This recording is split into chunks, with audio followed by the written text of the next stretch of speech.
11th century, a young and vigorous civilization was growing. Its power stretched from the deserts of Africa to the shores of the East.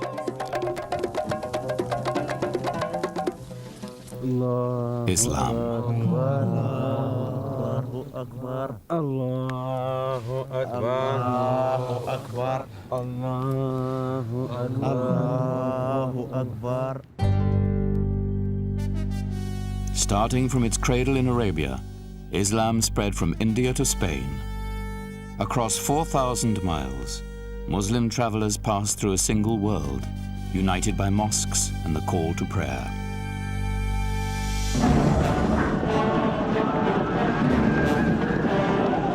Muslim manpower was renewed by nomadic tribes of the Sahara and Central Asia.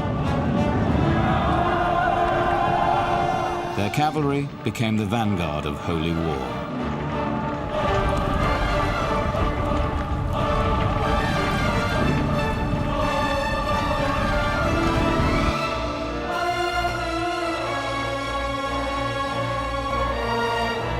Where the sword went, trade followed.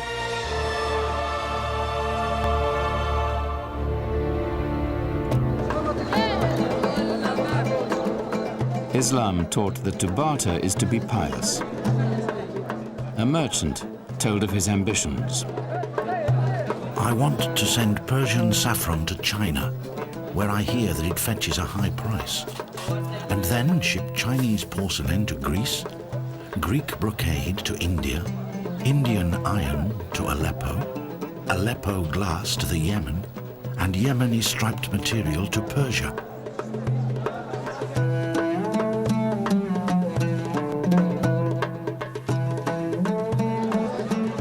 Muslim merchants were the world's middlemen. Every deal was a chance to exchange ideas.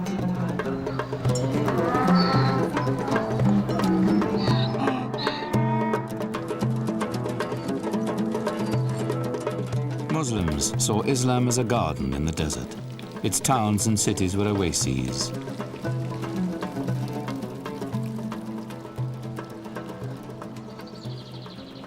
The western jewel of the Islamic world was also the largest city in Europe, Cordoba, in southern Spain.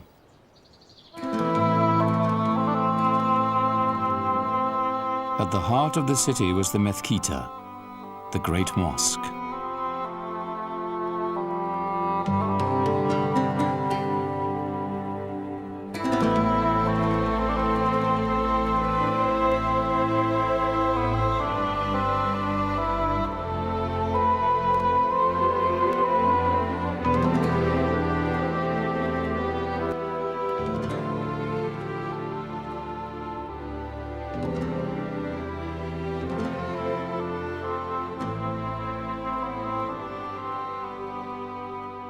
Muslim writers lavished praise upon Cordoba.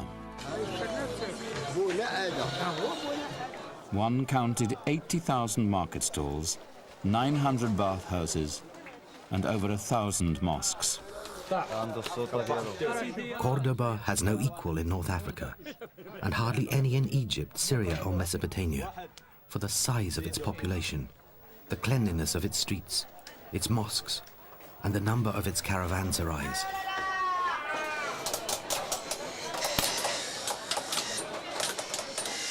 Cordoba grew rich from metalwork and was famous for its weavers.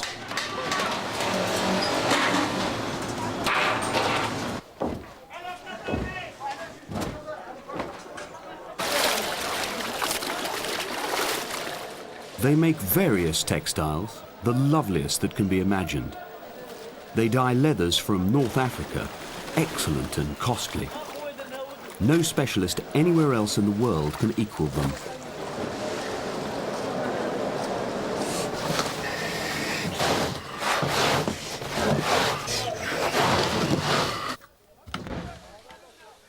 But it was as a center of learning that Cordoba was most famed. Just one of Cordoba's many libraries housed 400,000 volumes.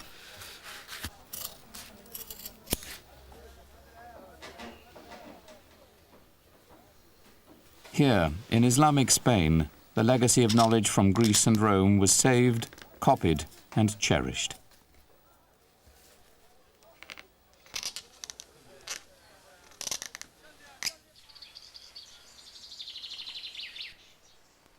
Outside the city walls was the Caliph's palace, the Medinat al-Zahra.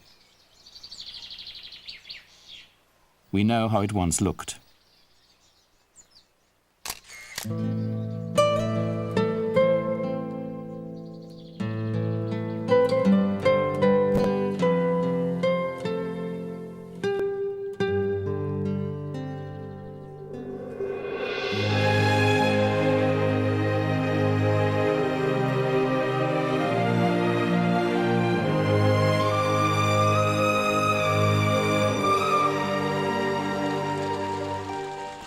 Here the Caliph was served by 3,000 slaves and a harem of twice as many women.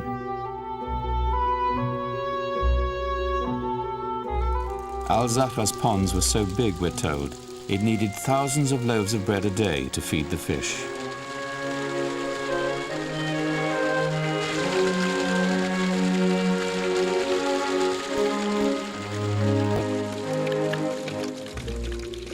Chief among its marvels was the sitting room of the Caliph.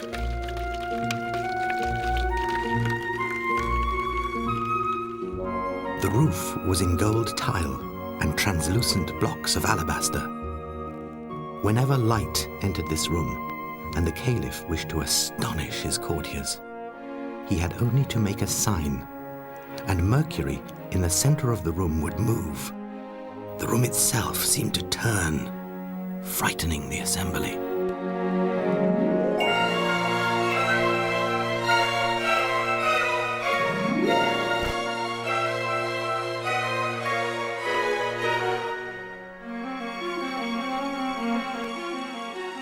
For Muslims, a garden was a mirror of paradise. In every corner of the palace, the sound of running water could be heard.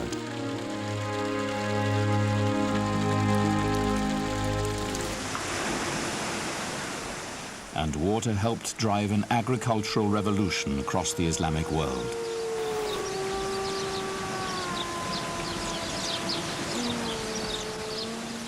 "5,000 water wheels lined the banks of Cordoba's river, the Guadalquivir, grinding corn for the city's workers, irrigating the land.